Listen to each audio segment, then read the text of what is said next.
part-time job, not for kill niggas. Still got niggas doing forever in the shoe. I'm feeling like a shoestring, I'm forever in the loop. And squad up, baby, I'm forever with that group. And that chopper put them hula hoop holes through your coupe.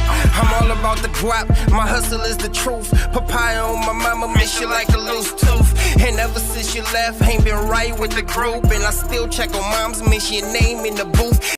What's up, what's poppin'?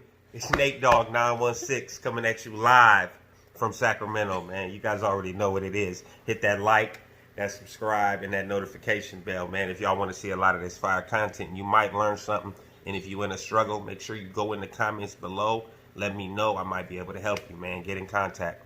And I'd like to introduce you guys who don't know to my baby sis, man. It's been long awaited. I'm glad she finally coming on the channel. And I'm glad I can go on her platform as well. Miss Zoebookbinder. How you doing today? Hello. Welcome. So, we, anybody who's been paying attention to my channel, I posted a link to a clip that Zoe had sent to me about the Prison Music Project. Why don't you tell us a little bit more about the Prison Music Project, first of all? Feels funny to be talking to you right? about it. Because you're But you're not talking to me. You're talking to the people that need to hear about this, which is definitely why you did it. Yeah. So, Nate and I met inside New Folsom Prison when Nate was incarcerated, and I was volunteering as, it was kind of informal, right? Yep.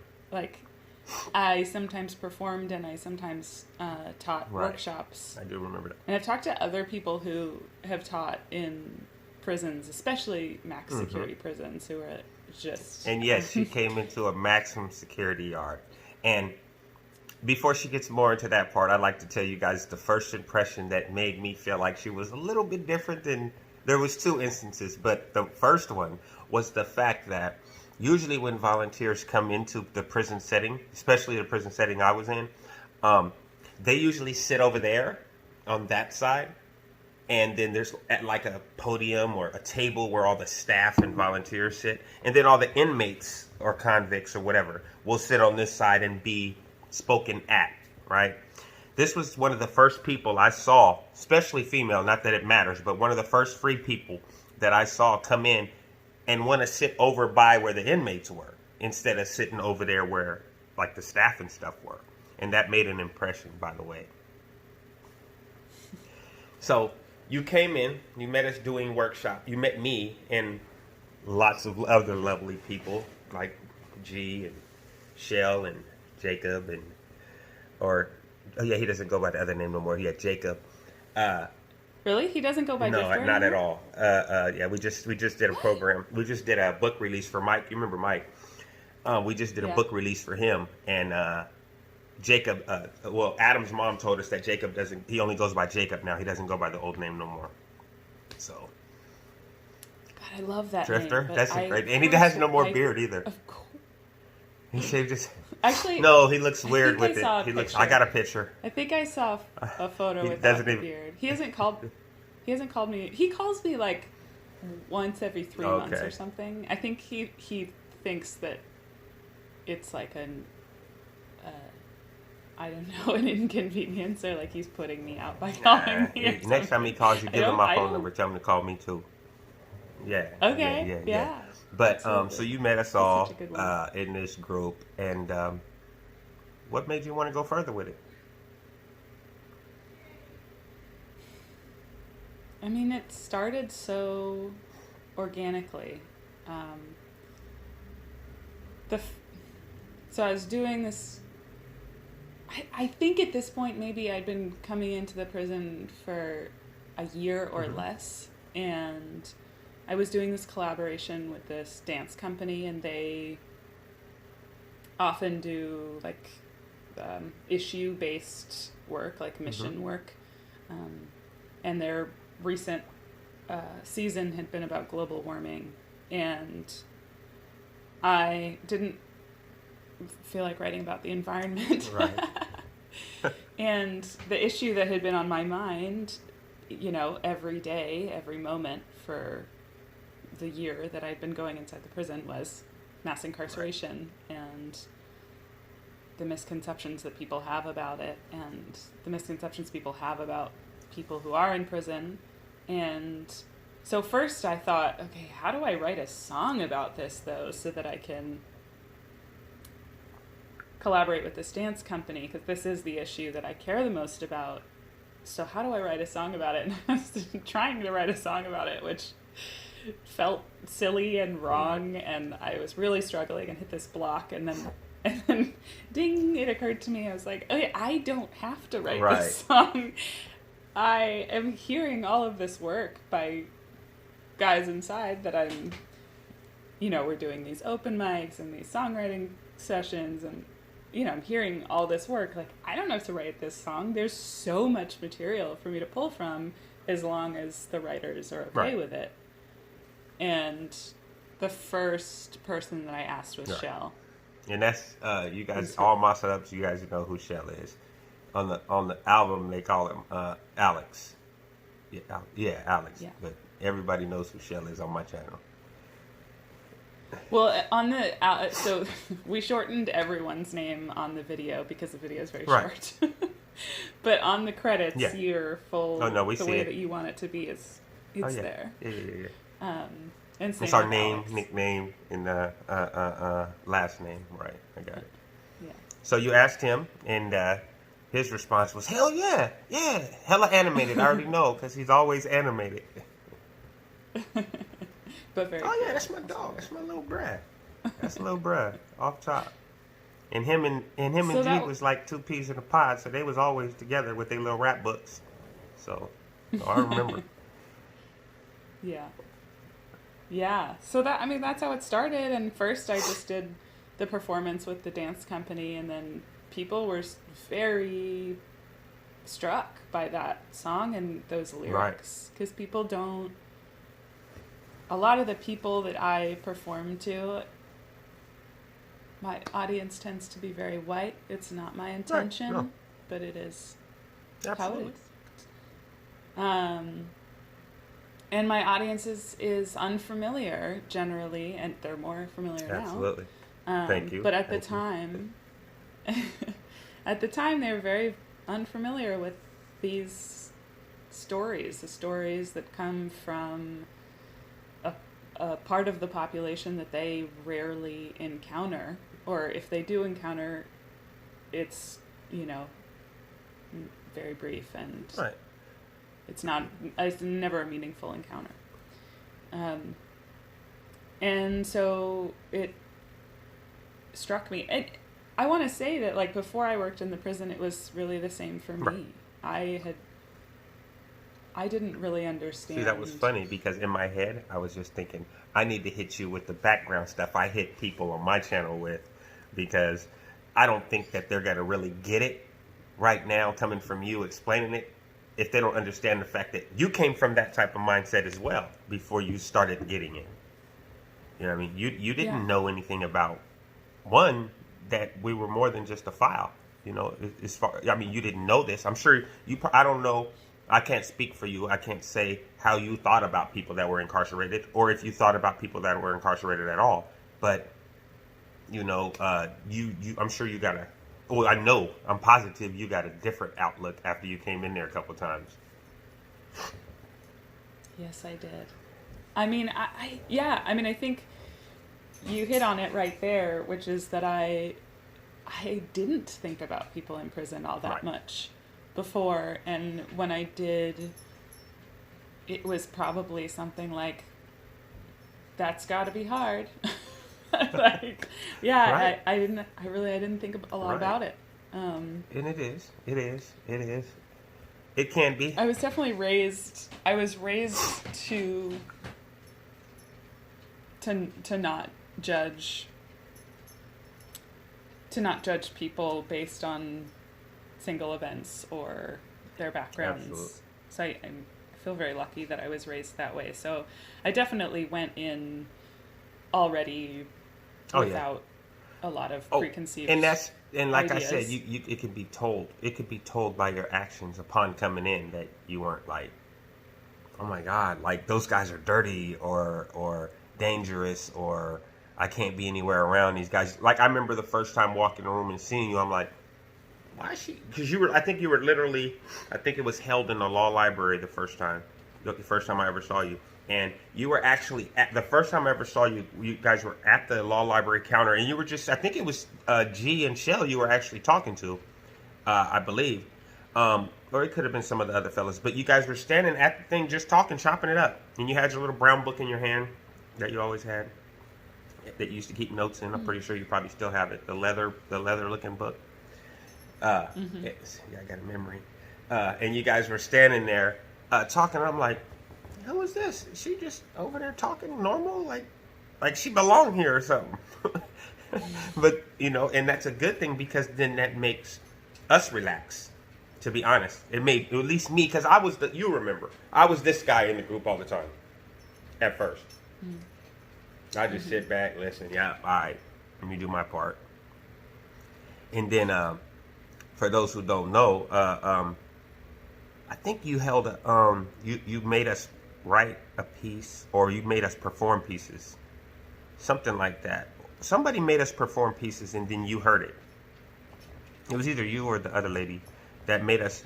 The one where you did walls, yeah. And I think often when I did performances, I mean, really, I think after my first time being in the prison, every time I did a performance, I left room for anybody who wanted to perform, and people were like, you know, they were like, and like, especially Mike making me get up there. I'm like, come on, man, I wrote this for you, just for the experience of writing it. Nah. And then eventually I basically got bullied into performing one. And like you said, you had to damn near memorize it to get it out, to remember it and use the parts you wanted to use. And I believe it was a combination of a couple pieces for the song that you wrote. But another good story for you guys, because you guys know I like to tell stories. Another thing about this woman that you guys will find interesting is, not that gender stuff matters on this point that I'm about to make, but we were in the law library, and I had some paper that had some joke, like, cool story, go make me a sandwich type story on it. Like, it was supposed to be a cool joke from the mindset I was on at that point, but it really was not fair to a female joke. And this person here decided to let this guy, 6'3", 220 pounds of aggression at the time, know that she didn't appreciate what I had said or did, or didn't find it at all funny. And it infuriated me so much, because at that point I didn't realize the wrong on my part. I thought, I was just being funny. That I actually wrote a piece that day about how angry she made me.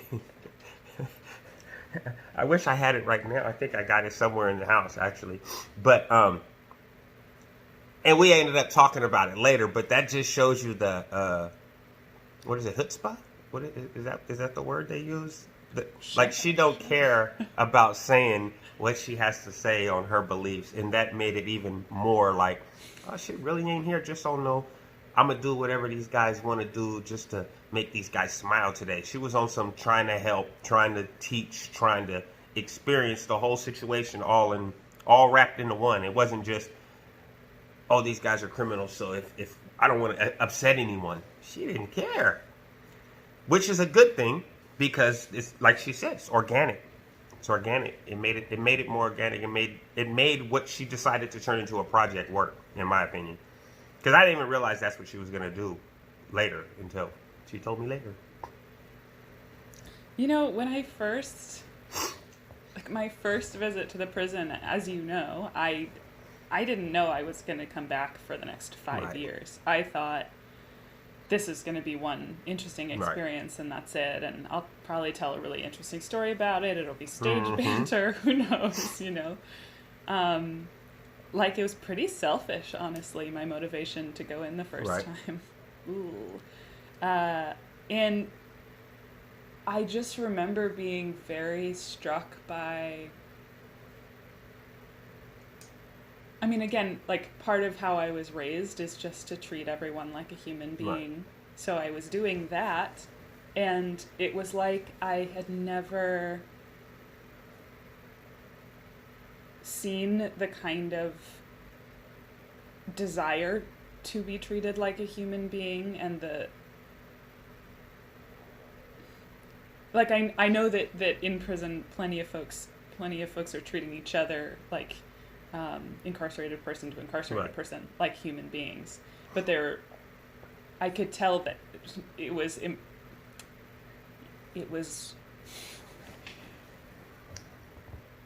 like, I don't know. Yeah, I mean, just the way that guys were wanting to talk to Right. me and lock eyes with me while we were talking, and I was like, okay, I just got to come back here. Like, I don't even think the music Right. matters, but it's how I get in here. So I'm just gonna keep coming in here, and I'm just gonna keep treating people like human beings, and that's actually what I'm doing. So, here. It's just I mean, I'm gonna speak from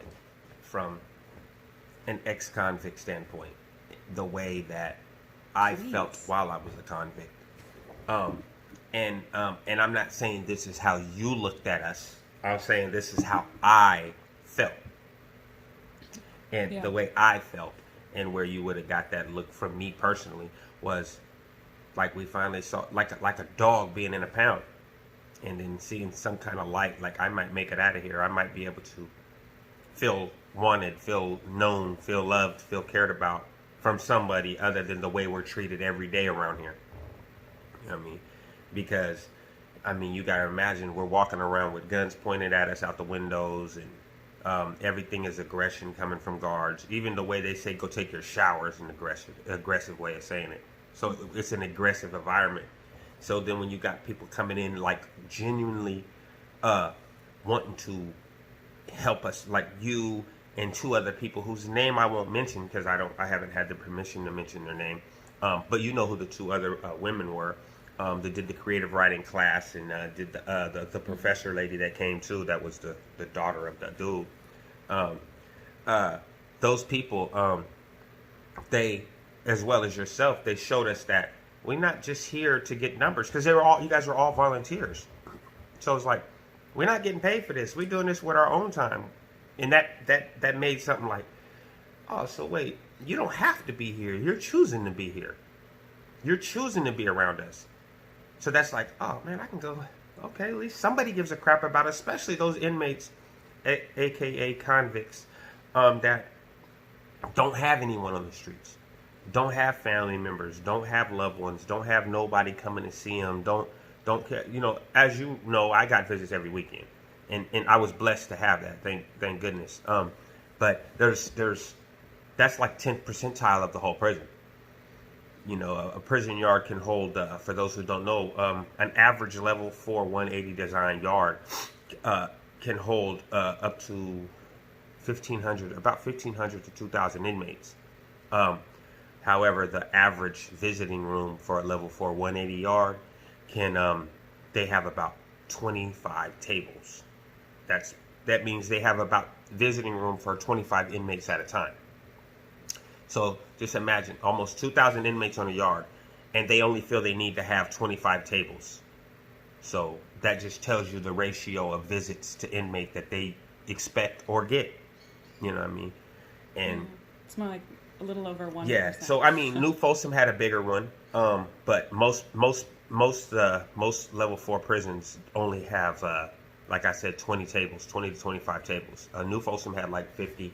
But that's because Sacramento area is so big and so many barrier people close by that and to see for those inmates that don't have that link to the outside, that was like a little like tow line to keep you from drowning. You know what I mean? You guys coming in and showing concern, showing, even if you're not, oh, well, how are you doing today? Or how is your family? Just that you people cared enough to take your time to come in and teach or perform for, or like in my case, people helping me to learn how to write better. You know what I mean?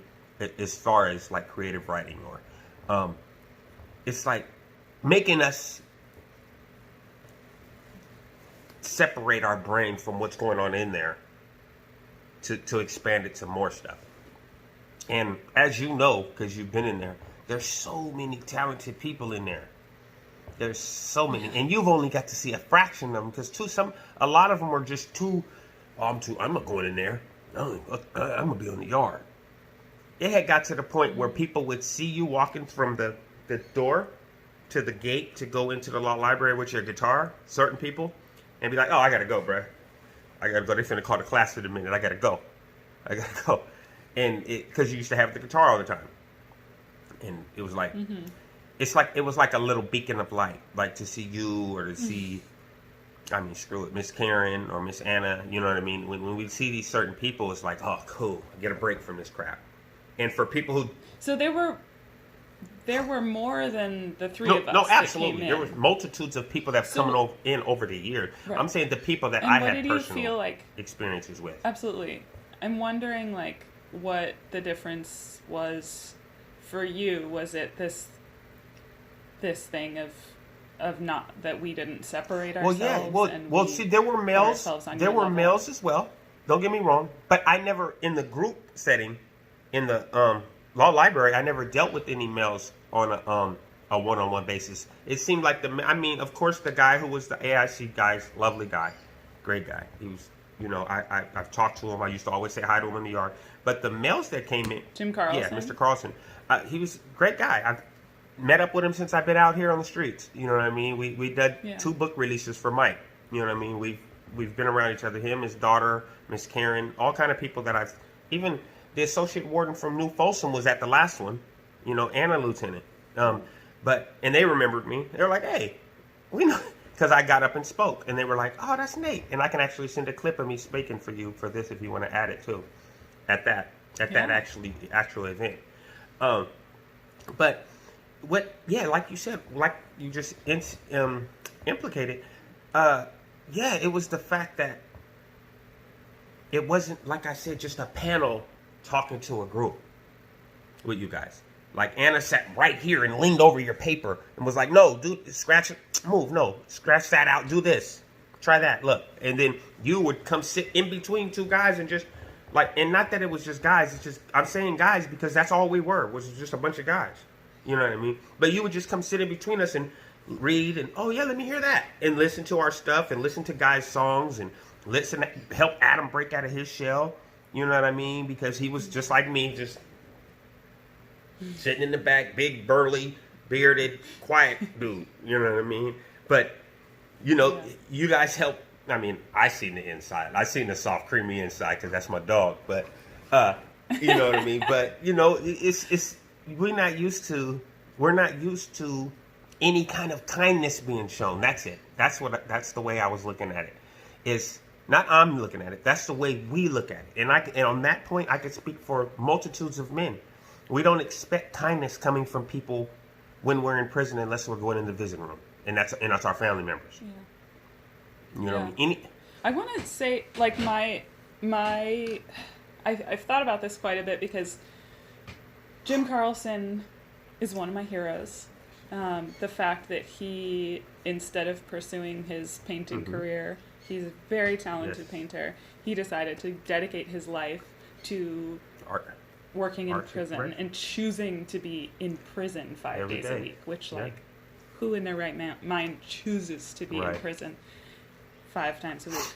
And he gave up, in a way, one of his passions to do another one, but a more honestly just a more selfless one, and that made me question many times my own choice to pursue a music career instead of doing something more like what he did with his life. He's retired now, but also, so I'm prefacing with that, but I also want to say that there's something that I noticed about Carlson, which is not a judgment at all, but just noticing the way that I think he had to create some emotional boundaries, absolutely, and some separations. I think to protect his heart so that he could continue to do this work. And I think it requires, like, just, if you're going to do that day in and day out for 35 years, it requires a little bit of dehumanizing, because if you're seeing the people inside as their full human selves, watching that suffering day in and day out is unsustainable. Right. And so it's like, in order for him to continue to do the good work he had to do, I saw him separating himself.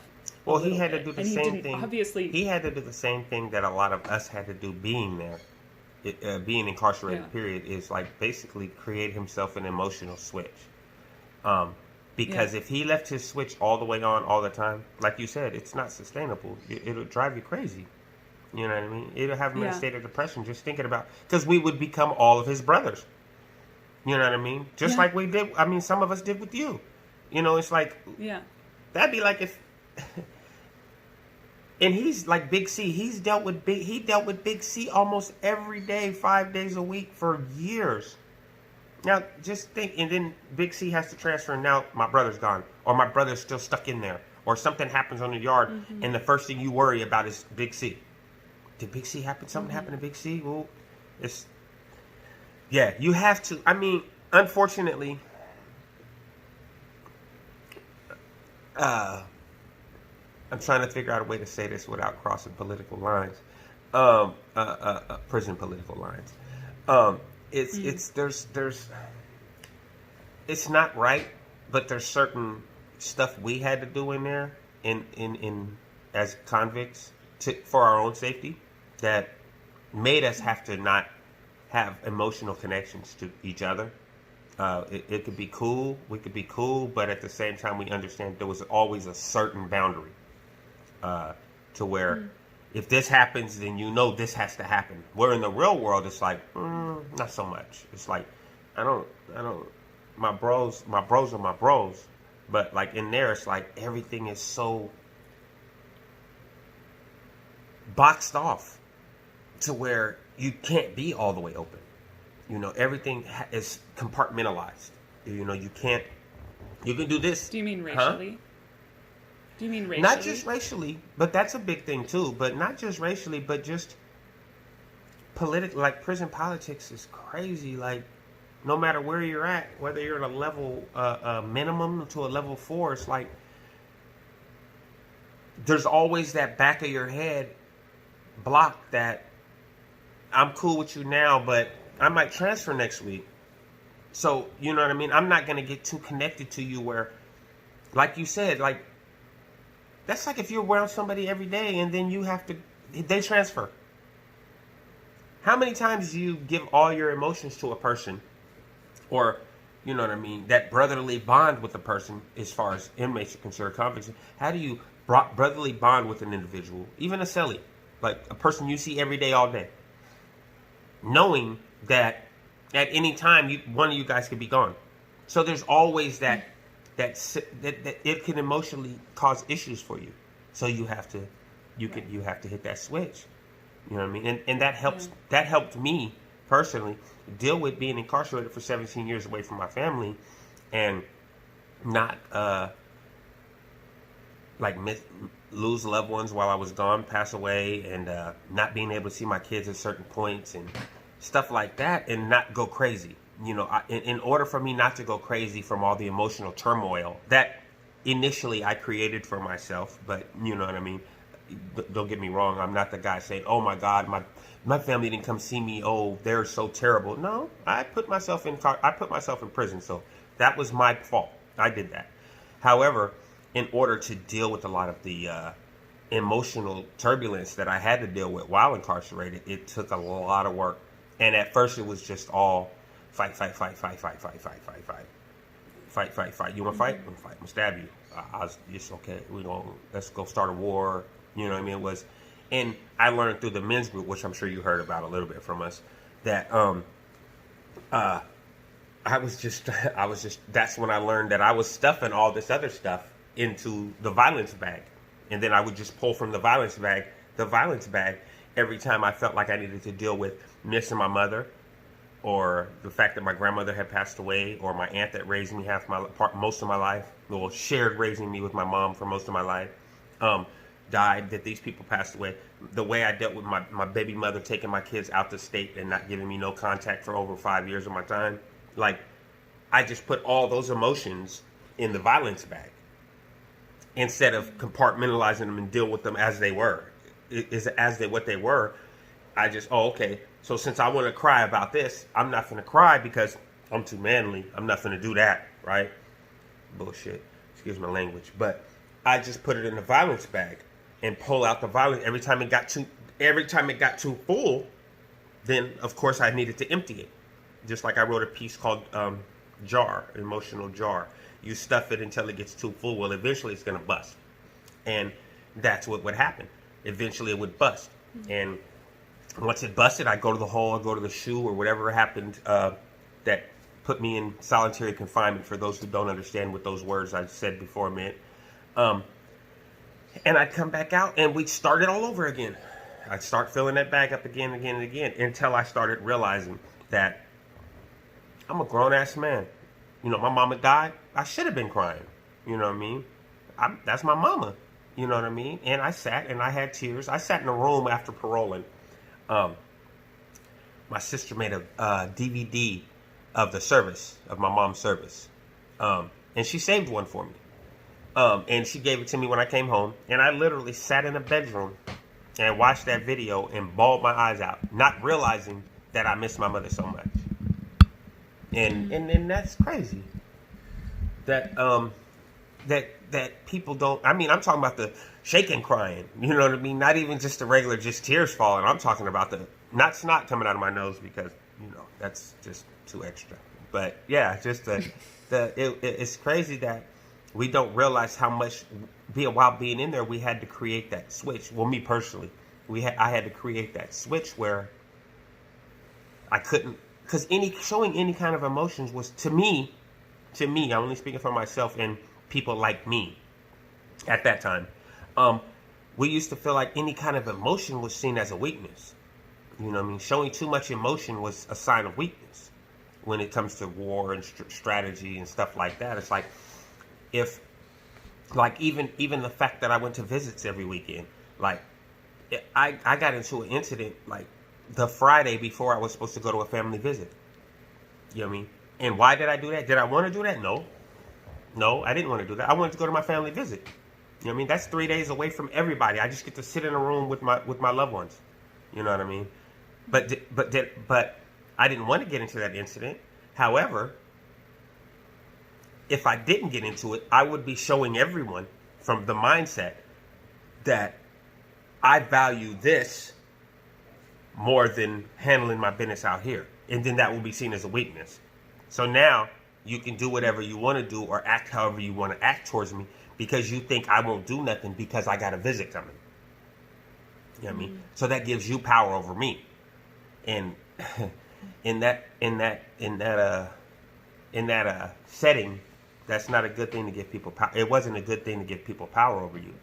So we would deal with it how we deal with it. So like I said, it's taken a lot, almost 6 years now I've been free. Well, I feel like I've been free almost 3 years. But I've been out of prison for 6 years, almost. I say I've been free for 3 years because 3 years of it I was on parole. So I kind of felt like I belong to you guys until you guys tell me that I don't belong to you guys anymore. And they bamboozled me on that. That's unjust. That system is unjust. The parole system is unjust. I'm not saying the criminal system, because as far as me personally, they did what they were supposed to do with me. I do understand that a lot of people have been given heavy sentences that they shouldn't have got. I understand that the system inside is terrible. But as far as I'm concerned, I took a deal for what I got, because honestly, what I was doing when I was out on the streets before, I deserved way more time. So I took a deal for what I got. Wait. No. I want to talk about you can't. You can't. I'm sorry, but you can't. Wait. Go ahead. What you got to say? I'm not going to argue. No. You have the right to an opinion, of course. So, I believe that when people cause harm, there has to be a reaction, a repercussion. Something has got to happen, right?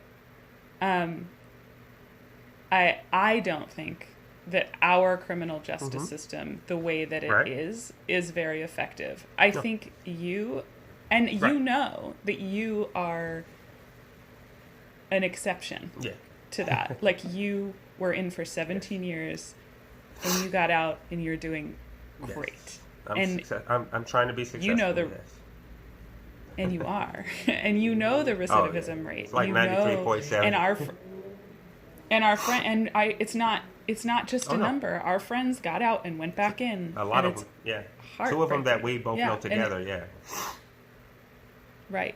And despite trying to help them. Absolutely. They've had all the help they needed. Absolutely. Even the ones that have had help. And not just those people that... I don't know if they had all the help they needed. No. They've had... Listen. Hold on, excuse me. So when I say they had all the help they needed... I'm with you. All you needed was my phone number. Because I was doing fine when both of those two people got out.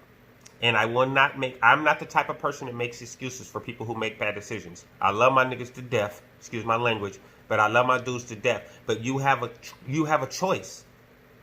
You have a choice. I told the homie Alex, he know I told him, when he got out, bro, if you want to get away from me, come up here to Sacramento. I'll buy you a plane ticket. I'll buy you a bus ticket.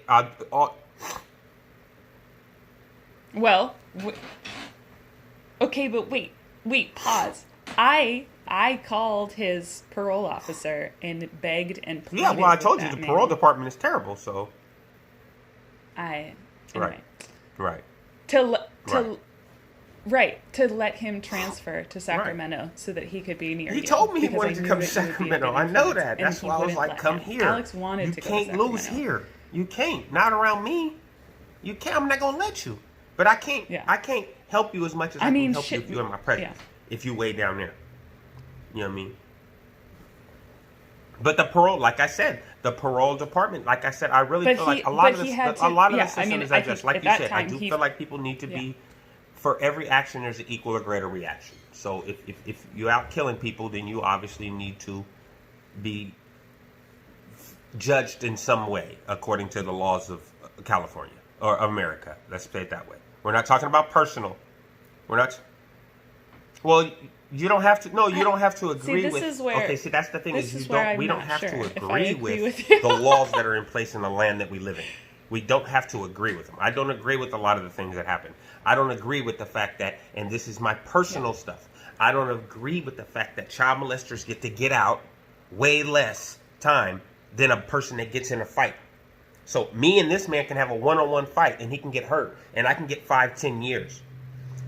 This man can assault a young innocent victim and get a program and be out in 90 days. So we know that the laws are terribly unjust. The laws are archaic at best. You know what I mean? If you really look at them, they're written by old fat men. I'm not even going to get racial with it, but yeah, whatever. Code. Yeah. Old. That's body negative. Old, comfortable just white men living on a hill somewhere, deciding what's going to happen down at the bottom in the valley. Yeah. Yes. Yeah, fat with money. That's what I meant. I'm sorry. Oh, yeah. I meant fat no with disrespect money. Is to that people what you mean? that Fat have with money. weight issues or who are comfortably healthy. Yeah. Yeah, or comfortably healthy. Right. Oh my God, I can't talk to you. Or maybe it's. You guys see? Do you guys see? Okay, so, but that's fine. Okay, so, I felt like the parole department. One reason why I feel like me personally on my account, and I'll say that a lot, people, because I don't want people to think that I'm trying to speak for everyone. I speak for myself and experience that I have had. The parole department is terrible because you're told when you parole, if you do good for a year, which they don't expect you to do, because of course the recidivism rate is I think it's 93.7% right now, something like that, and for people with my crime, it's even higher. Because depending on the crime, depending on the time, the rates change, right? So I was convicted of attempted murder, but I mean, I took a deal. But yeah, so for those of you who don't know, I was a violent criminal at one point. But they say you do good for a year, and you can be off parole. We'll release you. So 3 years straight. 3 years straight. Oh, my daughter. 3 years straight, I got in not even anything. Like, they never even had to talk to me. I'm sorry. They never had to talk to me at all about anything. Literally. And when the year got there, I'm like, can I get off parole now? Oh, well, we'll put it to the board and see what they say. We'll put it to the board and see what they say. She's upset. You hear her stomping her feet? We'll put it to the board. So I'm like, okay, put it to the board. But I thought you guys said after a year I can get off of this stuff. Like, yeah, we'll put it to the board and see what they say, man. You've been doing a great job. We don't see why there'd be any reason why they would not let you off. So for the record, since we're recording this, I got out the next day. I went to my sister's house the first day. We had dinner. My cousin came. He has an automotive repair shop. He said, do you want to work? I said, yes. He said, when do you want to start? I said, tomorrow? Is tomorrow good for you? Because, like, by the time I got to my sister's house and we had dinner or whatever, a couple family members, it was already like 1, 2 o'clock in the afternoon, 3 o'clock in the afternoon. So I was like, how about tomorrow morning? And he was like, what? I'm like, yeah, I can start tomorrow. You gonna give me a job? And he like, yeah. The next day after, so basically I paroled 6/8/2014, 6/9/2014. I was already working. By 6/19, I already had my Social Security card. I had already applied for an ID. I had already took the permit for the driving test, and I had already scheduled a driving test. All these things, like everything, they give you a list of things that you need to do while on parole when you go report to parole for the first time. And with my crime, I had to report within 24 hours of my release because I had what they call high control, high security parole. High control. Basically, I had to report. They had to see me every week when I first got out. So I'm fine with that. It's whatever. I'm not doing nothing. That's just part of my. That's like if you had to take medicine once a day. I just put it as part of my plan. Okay. And they gave me mandatory anger management courses. And I'm like, yeah, okay. Did that too. Perfect. Never missed a day. Never missed a class. You know what I mean? I was a star pupil. The woman who was really well known in my area for having this anger management class, been doing it for over 40 years. Literally, I was like family to her. I was like a son to her. You know what I mean? Like, came to her house and did repairs on her house, painted her ceiling. Unfortunately, she passed away to cancer, but, you know, to the day she died on her deathbed, she was telling me she loved me, kissing her on the forehead, and I'll see you next life. But I never did anything other than, I've never been out of prison one day that I didn't have a job, except for the first day. But that's 6 years straight. I never committed a crime.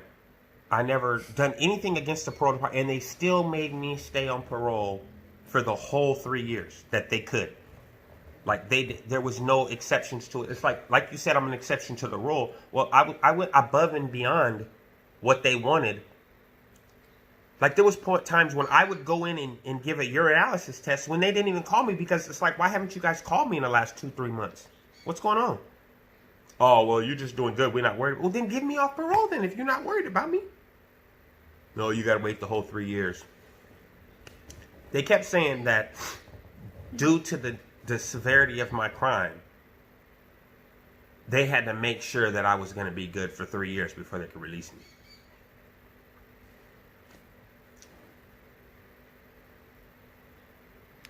So I think that there is a difference, a big difference between accountability and control, and repercussion and punishment. And our criminal justice system is completely based around and centered around control and punishment. And what I think would be a way Right. more productive reaction to harm Right. or crime would be accountability. And Or did you leave it up there? I don't know. what was the other word I said? Oh, okay. Repercussion instead of No. punishment, because you know, I don't know what restorative have we justice talked is. about restorative justice, you and I? Oh, Absolutely. I have an idea, but I'd rather hear what it actually is cool. from you. Could I tell you about it? Okay, well, I'm certain that you've Yes. heard of That's what I was thinking. victim offender mediation. Realm. Okay, so that is Oh, okay. within the So- framework, within the realm of Okay. restorative justice. So It is a I restorative can understand. practice. Yes, ma'am. Right. Wait, can I say something else? Sometimes that process is used before court and in place of court. And that, I know, right? It's mind-blowing. And wait, and within that conversation, and it's more, in this case, it's more than just the person who was harmed. And You the know what this person who sounds like caused to me? harm. It can also be, What this sounds it can like be to me everyone is who is like impacted, in the, people that are and this is not connected. a slight Yeah. on it. This is what it sounds like to me. And it actually probably would be a great idea. Like back in the medieval days, if you did something to another person, he can have the option, not as having you as an indentured servant, but kind of something like that. So you had to make amends to that person personally for the slight or for the offense. And that's how you can, instead of being caged, Yeah. okay, well, you're going to come help every day and So work this my is- land to this- make up for what yeah. you damaged. Right. Or, Right. So in the Yeah. case of restorative justice, instead of there being a set way that harm is repaired or, whatever, the debt is paid back, let's say, it's something that the group decides together. And everyone tells their side of the Right. story. Everyone says how they were impacted by the event. Even the person who caused the harm is impacted, I'm sure, as you know. I mean, I've caused harm in my life, and I'm impacted You caused when I harm? cause harm, as is the person who I've caused harm. oh, you're What right. do you- You're right. what? You're right. I forget who Your I'm talking face. to. Yeah, you're right. Sure, I mean, there are There's levels of emotional harm. Yeah, Yes, there is. There definitely is. there are levels. I know. Yes. There's emotional harm. I've caused emotional harm. I'm not proud of it. But okay, so what would the so okay when everybody had so So- it's like a panel. so then Everyone the- affected by the crime, even the person doing the crime. Okay, and you guys have a big panel and a discussion. So what is the Yeah. end of that discussion? So like I would say I agree to work for you for It's agreements so on many what should happen. a predetermined amount of time until you feel like you've been Sure. adequately. But that makes me nervous. I mean, it could be Thinking anything. about that. Like, Huh? I've been involved. Okay, let me tell you why that makes me nervous. Okay. Why? Why? Well, wait, can I just say that one of the... Incarcerated? If everyone decides Right. that the safest thing Okay. is So for this person to okay, be I understand that part too. incarcerated, And then that's what a happens. good. That's a good So- part. That sounds like a good part. Well, like yeah, he's just gonna keep doing it. So you need to just go ahead and be incarcerated, bro. But that's how indentured servitude started. With people either needing something or doing something that they weren't supposed to do, to where they would indenture themselves to the person who had enough money to pay them or to house and feed them long enough to work. So I mean, it as not to bring the racial part, as an African American male, I'm mixed, but I identify as an African American male. That makes me think of slavery. Like, so you're saying that if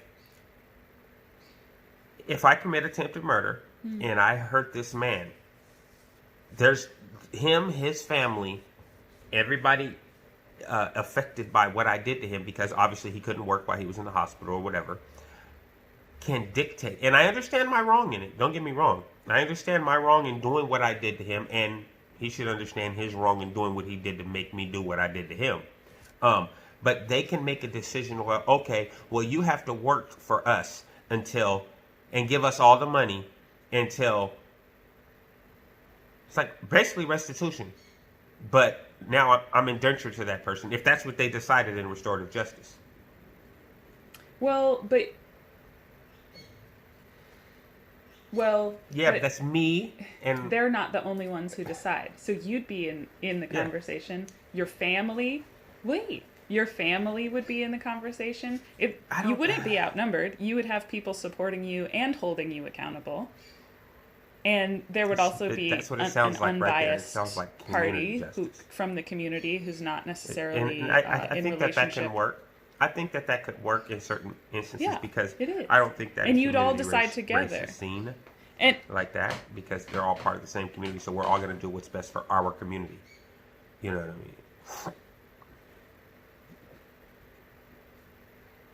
And I think that the thing about restorative justice is that because everybody gets to tell their story and their side of things,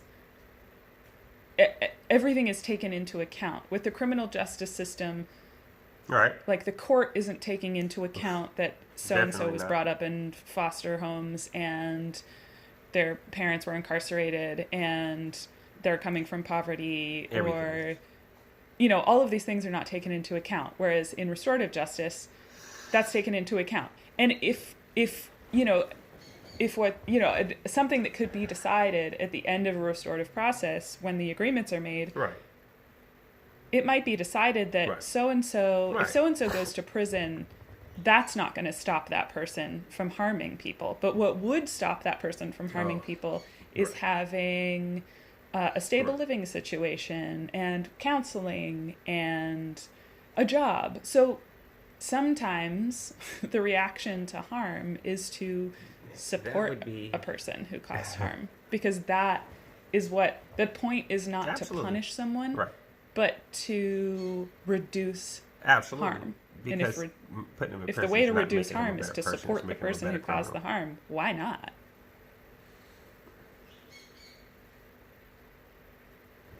And I mean, and then to go into the way that prison is, like, maybe it's necessary for us to have a place where people go when we can't be sure they're not going to harm people again. But that place does not need to be the way that prison is. They put rehabilitation on there to get more money. There's no rehabilitation in prison like that. Not like that. No. For the masses, it's grossly... inadequate for rehabilitative purposes, and I believe that, me personally, I believe that if you want to rehabilitate yourself in prison, you have to do it. You have to figure it out. You got to figure out what it is that's going to help you rehabilitate, and it's not so easy with a lot of people. It's not as easy as me saying it, because we all know that obviously if it was, there wouldn't, it wouldn't be a recidivism rate with the high numbers that it has now. But like you said, there needs to be a different way of justice, right? I'll even use the air quotes on that one, because it's not, is it really justice to, like, let's say in my case, is it really justice? So did the man who I assaulted, was it justice for him sitting in the hospital for, I don't know, a month? So justice for him was to put me in prison for 17 years? That was justice? How about, hey, I'll come help you rehabilitate. I'll forgive you for your wrongs. I apologize for doing what I did to you. It was done out of anger. And let me help you. Like you said, let me nursemaid you back to health. I mean, not to use nursemaid. I don't even know what a nursemaid is, but I know it's the person that helps the people that are sick. You know what I mean? So let me help you get back to health. And, let me volunteer to help you without being forced to help you. I think that's more justice to that person. then because he didn't get no justice for me sitting in prison. I guarantee he didn't get none of that. I guarantee he didn't get none of that restitution money they made me pay. I guarantee that he didn't get none of that, and I had to pay $16,000, and I know he didn't get none of that. Right.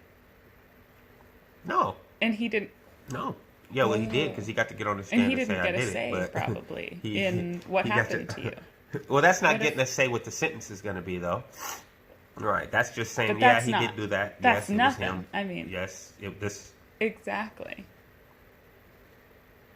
Right.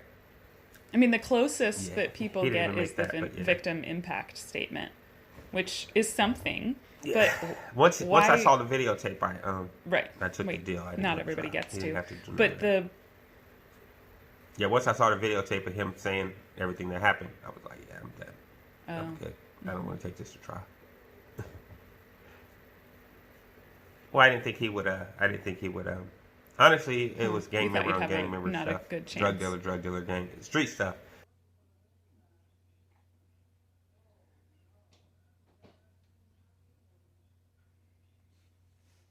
Mm-hmm.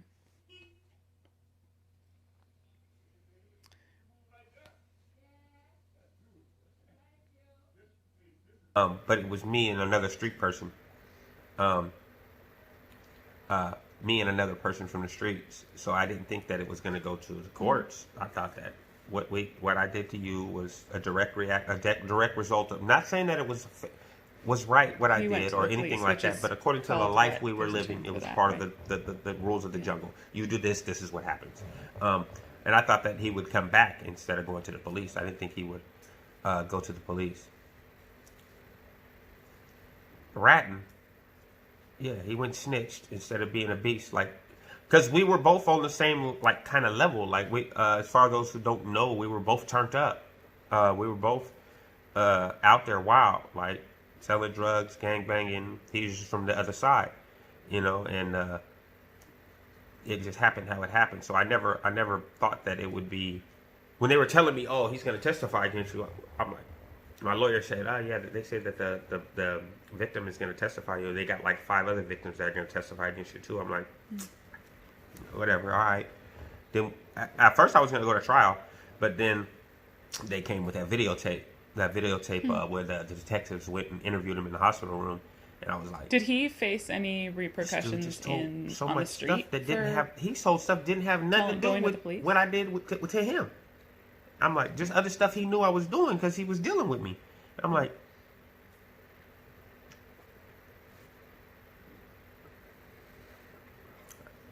I have no idea. I've never heard or seen him since. Yeah, I don't know what happened. I know I got into a couple fights in prison behind him because of him. But then later, once they saw the newspaper clippings and the stuff that showed that he told on me, then nobody wanted a problem no more.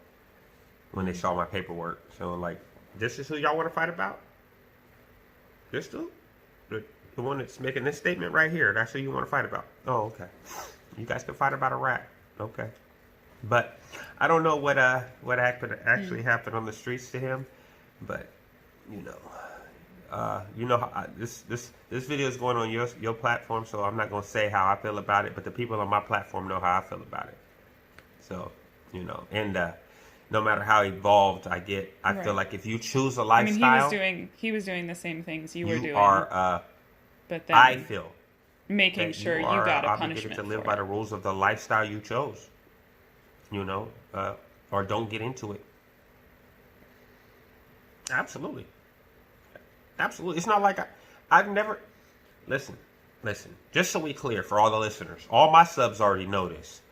For the people that are listening to your platform that you're about to post this on or whatever, I have never, me personally, Nathan Jackson Brown, aka NateDogg916. Check me out on YouTube, NateDoggSac916. I have never committed a crime against a person that was not in my lifestyle. I was never the kind of person just going out robbing innocent people, or assaulting innocent people, or shooting at innocent people, or shooting at people that didn't have the same lifestyle going on than me. Like if I shot at you, you were an opposite gang member. If I beat you up, it was because you owed me for drugs that you bought from me. You know what I mean? It was never just. And don't get me wrong, there's no such thing as a victimless crime, obviously. Obviously, if there's a crime committed, somebody was a victim. However, if you chose to get into this lifestyle, there's a set of rules that's unspoken. You know that if you go buy drugs in the hood, it's a chance you might get robbed. It's a chance this might happen. If you get fronted drugs from somebody in the hood and you don't pay them, you know there's a chance there's going to be an issue behind that. You know what I mean? So, you know, not that I condone any of my prior or previous behavior. It just is what it was in that time. You know, in what I call my time of darkness. It was what it was until I woke up. And now that I'm awake, see if we can change some minds of some younger generations, which is the point of my channel, which is the point of me not associating with you, but hoping that this album does really well and people can see more about what else we got going on other than just sitting in cells. Because we're not just sitting in cells in prison, man. And that's not all we do. What do you hope the impact we sit in cells with notebooks and writing, the prison and music thinking, project, and creating, and a lot of it never gets out. A lot of it never gets out.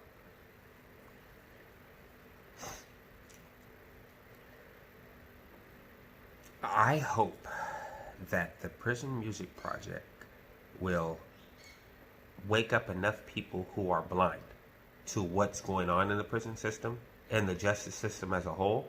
I hope that it will shed some light on what's going on and make people look more like, wait, what's really going on in there? If you listen to some of the words we speak, those are words from people that have been isolated away from society. But you wouldn't know that if you didn't know that, if you weren't told that. And I hope that it opens up the eyes of people that have influence or that can create influence. Or that would want to rise up in arms, so to speak. Not inciting violence, of course, but to rise up in arms and say, hey, the people that are making the rules and dictating where the money goes and as far as government is concerned are doing it wrong. And it's time for people to start, and I'm not a political person, please don't get me wrong, but it's time for people to start standing up. It shouldn't take for somebody in your family to go to prison for you to care about somebody that's in prison, or to think that the men or women in prison should be treated properly. Yes, if they've been convicted of a crime, according to the laws of the state they live in, and they've been incarcerated, that's just what it is. However, the treatment that they receive in there is worse than POW camps in some situations. And we're not prisoners of war. We are citizens. We are human beings. All of us, we're human beings, whether it be male, female, child, adult.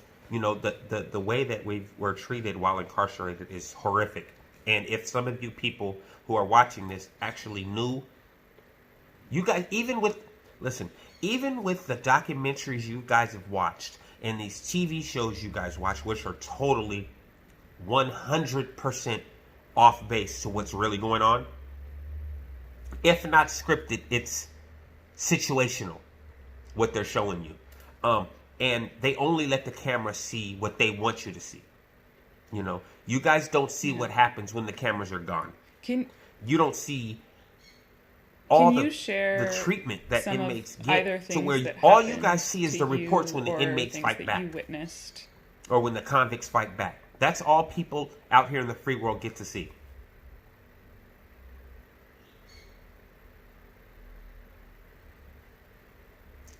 Perfect example. I am in Corcoran State Prison SHU, which is a lockup unit where you're not supposed to be removed from your cell without handcuffs at any time, right? Because it's a security housing unit. Can you share what I'm there you did for to disciplinary get 15 action. months of solitary? I'm supposed to be solitary in my room for 15 months, right? Right, that's one of the things you're supposed to do in prison, right? It's like a... Oh yeah, I stabbed a guy. I stabbed a child molester. Well, Yes. Yes. Okay, so yeah, straight up. I mean, I know this for your platform, but yeah, the way I feel, anytime a child molester, a child molester is supposed to be stabbed on site in prison. Period. Yeah, it's just that. That's just is what it is. The victim needs justice. In that essence, and that's how we feel it should be doled out. So I stabbed a child molester. A guy molested his own niece. So yeah, I saw the paperwork. I talked to his sister, and then I stuck a knife into his body. And then I got my 15-month shoe. Went to the shoe, and a guard, a Latino guard, not that it matters, but a Latino guard took me to get your hair cut. They take you out of your cell, and they put you in a cage, and they put the clippers in the cage. I'm in the cage. He uncuffs me, puts the clippers in the cage. I cut my hair. I come back to the thing to let the guard know that I was ready to go back. And I noticed that he did. So the cage is, you open it, you put me in, and you're supposed to slam it closed, right? Well, I guess he didn't slam it closed properly. So basically I was in there free. So I could have just opened it up and did whatever I want to do. But I didn't notice it until he came back to get me.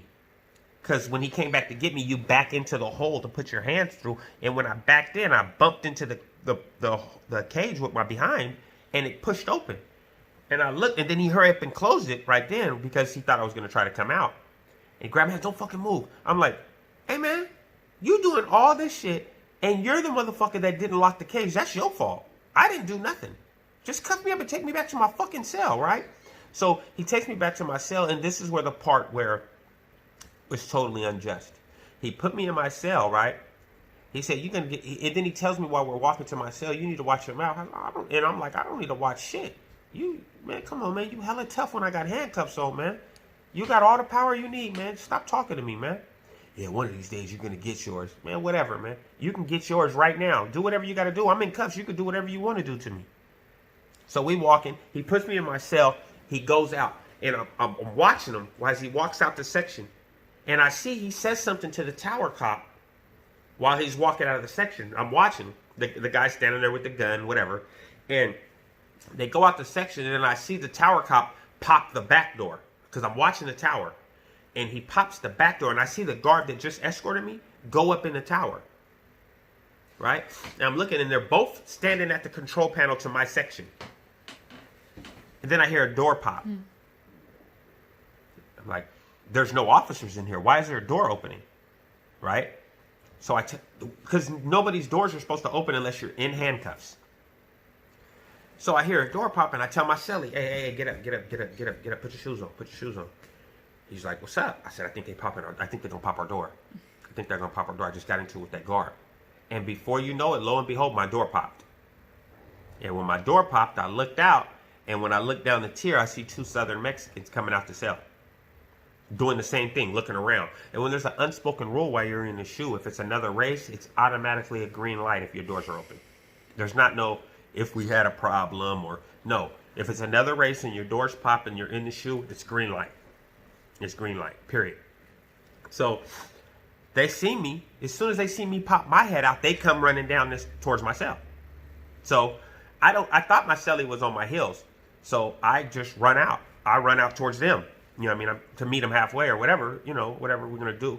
And we did our business. I'm not going to get too much into the specifics of how that got handled, but I didn't get stabbed, and they had weapons.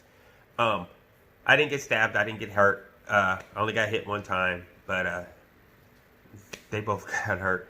But then they come back and, but I mean, to be fair, he picked the wrong cell to run at me. They're kind of small guys. No disrespect to those guys, but they were kind of small guys. But they came, they handled their business like they were supposed to. They did what they were supposed to do. They tried to get me. But my cellie never came out. So his punishment to me, which he chose to dole out on his own for me talking back on a mistake he made by not locking my cage, was to try to have two Mexicans kill me. Because he knew that if he popped that door, they were going to try to kill me. It wasn't, oh, they're going to just beat him up. No, you knew they were going to try to kill me. Because that's the rule. The rule's not, oh, beat him up and then go back in your cell. The rule is, the unspoken rule, green light means do what you got to So do. how did And it people end? we in prison, believe it or not, people make weapons. It's not a surprise, So they came out, they tried to do their stuff, and they were trying to take my life. Well, once I dropped the first one, and then the other one basically took a couple punches and ran back in the cell, the guard shot the block gun out of the tower and told me to get down. And I said no. Then he cocked the mini, and he's like, "If you get down, or I'm gonna shoot you." And then I backed up away from the inmate and walked into my cell. And he closed my door. Then they came back, and then they hurry up and came in the section, got the inmate off the ground, put him in his cell, came to my cell, cuffed me up again, took me and put me in a holding cell that they made me sit in for like 15 hours, like a little cage where I can barely sit down. I couldn't even sit down in. And sat me there for 15 hours, and then they had me move to a whole nother building, whole nother section. Because they thought, which was going to happen, that I was going to attack my cellie if they put me back in the cell with my cellie. Because he didn't come out and help me. But it's the point of the injustice is these guards in a lot of cases, not all of them, but in a lot of cases, they feel like they're judge, jury, and executioner. And they think they can do whatever they want. And I mean, they got away with that. You know what I mean? Because what am I going to do? Am I going to tell? What am I going to tell? And then I'd be a rat. What are we doing here? You know what I mean? I'm not testifying against nobody. You did what you did. You try to have me killed. That's okay.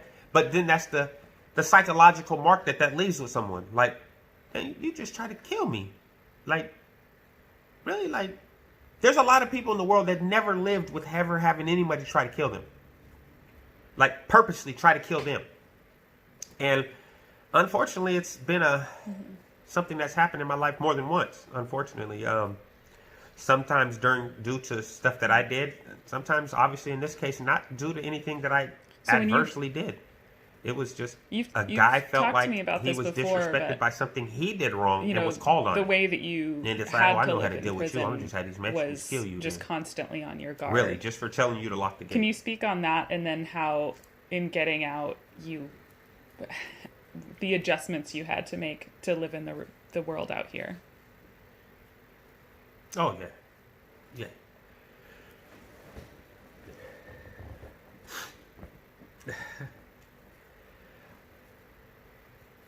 Well, it's like, okay, so in prison, it can always pop. Anything can pop. You never know when it's going to pop.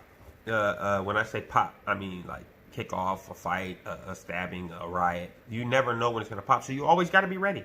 If you're not ready, then you're probably going to be on the list of victims. You're probably going to end up being a victim. Honestly, I've seen people walking around nonchalantly, and they eventually end up being victims because the other people who are strategists are paying attention to the people that are not prepared. You know what I mean? If you see a guy always working out, always walking around, always paying attention, you're going to think, okay, yeah, he's paying attention. We can't catch it. We're not going to catch him slipping. You know what I mean? But if you see the guy that's got his headphones on the yard, and he's got his head down and bumping music all the time, sitting in the cut, that's a victim. We can get him because he's never paying attention. So you automatically build that guard up over the years, and it's basically, I think it's called hypervigilance, to where you're just always ready for whatever. But then when I came out, at first, I'm gonna say at least the whole first year, it was like I would never sit with my back to doors. Like if we went to restaurants or whatever, like I had to see everybody that was coming in or going out of the restaurant or place where we were at. I had to be aware of everything around me. Loud noises made me look every time. Just any kind of raised voices, anybody making a loud like arguments, anything's like because I'm so used to expecting it's about to go down because there's not a lot of loud voices in prison. You don't hear a lot of hollering, arguing, yelling back and forth. It's somebody will say something and then it pops right after that. And if you do start hearing somebody yelling, it's popping right after that. Something's about to happen. You know what I mean? It's not there. You don't see a lot of what we call cell soldiering, like just like somebody yelling through their door. I'm gonna beat you up. Nah. You don't see none of that. You see what? Okay, get out, and you hear the alarm. You know what I mean? Then that's how it goes. So when I got out, it's just like everything was just so tense, and I never felt like I could relax at first. And then, I over time, it's just, I didn't even realize when I stopped thinking about it. I worked, I chose jobs initially when I came home. I chose, after working at the auto repair shop, I started choosing jobs that I could work at night on purpose, because less people out at night, less people around at night. And I felt like, okay, this is a way I can try to ease myself back into regular stuff. It's like I'm working, I'm providing a living for myself, but I'm not forcing myself to jump in 2 feet. I could just put a toe in at a time and ease myself back into this thing we call life. And I mean, I've always been pretty much a people person, so I know how to adapt to situations. But there's been a couple instances where I just felt totally uncomfortable, and I got myself out of those situations quickly. But it's I'm gonna just say it's still a work in progress. 6 years later, I'm not gonna say it's all the way. Prison will always be a part of my life, forever until the day I die. There's no way that cannot be a part of my life. Whether I had the YouTube channel or not, that is a part of who I am now. Unfortunately, 17 years doesn't wash off in the shower. Generally, as a society, but basically, it's a work in progress. It'll never be over. But I'm still working on it, and I think I'm doing all right. Enact more harm on the person who caused it, and to cause trauma and violence. Very, very punishment based and very dehumanizing. Right. So I talked with G's wife yesterday, and she told me that he was beat by several guards, and this was months ago. Mm-hmm. And she's been trying to find him legal representation because he left the prison where that happened, and then they were trying to transfer him back with I guess because they were like redistributing folks with the COVID-19 situation. So they were trying to send him back to that prison, and he was refusing to leave his cell when they were trying to transfer him. And he knew that the way that he could stop them from taking him out of his cell and transferring him to that place where he felt like he might be killed, was to threaten violence. And so he did that, and now he's stuck in the shoe. Does that sound surprising to you? Mm-hmm. Hold on, you froze. Yeah, No, not at all. Yeah, that's that place is designed to work against you. That place is. Are you still recording? That place is designed to work against you, so it doesn't surprise me. But I'm gonna have to cut this short. My daughter's starting to get Yeah. Yes, I'm sorry. Yeah, because she's starting to get impatient. I hear her crying back there. I know it's because she wants me. Wait, can I ask you a couple questions before we go? Villain? So I just want to talk about your song. Okay. Can you your song? So you said, can I talk about that project? Can song? you tell me how it came about? I wish I had the lyrics here so I can. It would be easier for me to talk about it.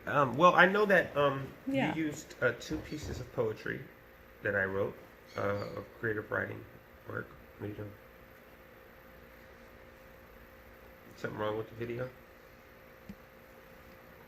Oh, you like to call me villain? I'm gonna kill you. What? Yeah, I was trying to remember the lyrics. Actually, I used to have the song when you sent it to me, but I got a new phone and lost it. Terrible me. Maybe you could send it to me again, actually. But I know that I'm trying to remember where I was at in those 2 pieces, what mindset I was in. But I know that I was on some. Wait, walls was one of them, right? Okay, so yeah. Okay, so I was just when thinking about the piece I wrote about called I Call It Walls. It didn't really have a title on it. It was just, I wanted people to get an idea of what I was talking about just from my words.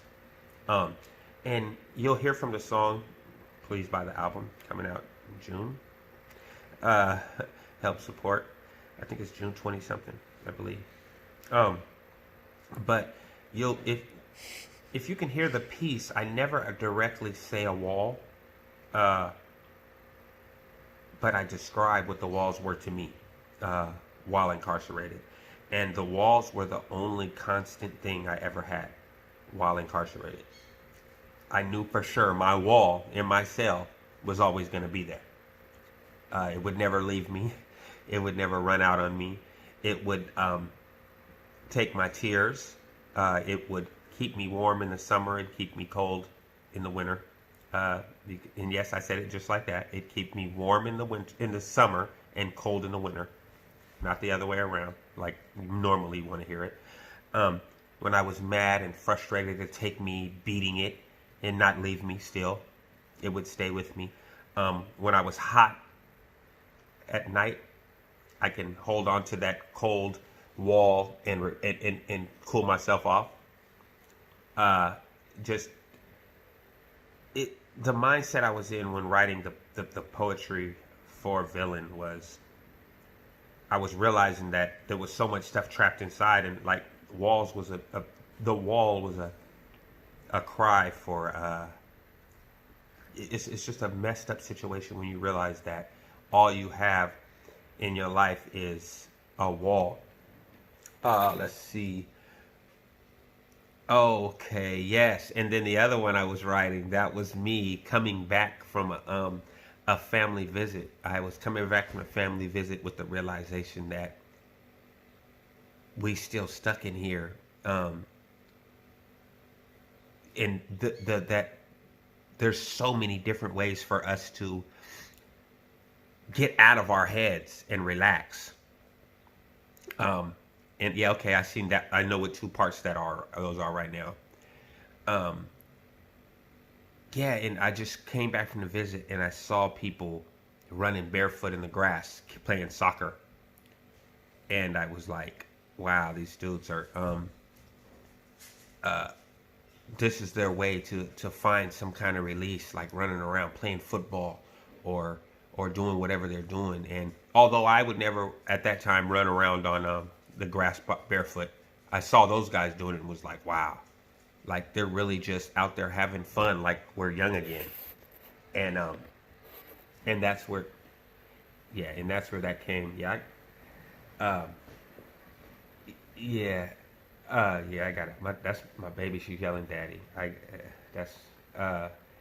But yeah, my mindset was just sorry, about trying to show the emotion that we have trapped inside. Writing those pieces, and that my writing, my pen, and the ink was the only release I really thought I had.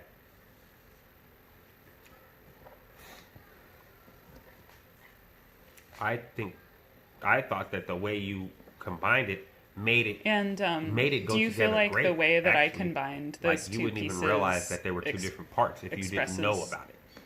You know what I mean? Or two different pieces if you didn't know about it. You would actually think it was a great song. It is a great song, and I can't wait to see. It's gonna be a single. It does. It actually does. Even better. And does just the way you. Does it feel like? Yeah, you got it across. Does it feel really like good. your story? And still? I really, one, I appreciate it, and two, yeah, I wouldn't have signed off on it if I didn't feel it did justice to the pieces. It's sung by Aaronessa Turner. She is like a niece. She's my daughter's and who sings uncle's it? daughter. So a niece on my daughter's side, my daughter's mom's side. Great voice. Absolutely, because her voice is amazing. Yes. And you chose her to sing it. All right. Thank you. She does such a great job. Her voice is so amazing. Okay. Hi, Miracle. Bye. Thanks, Nate.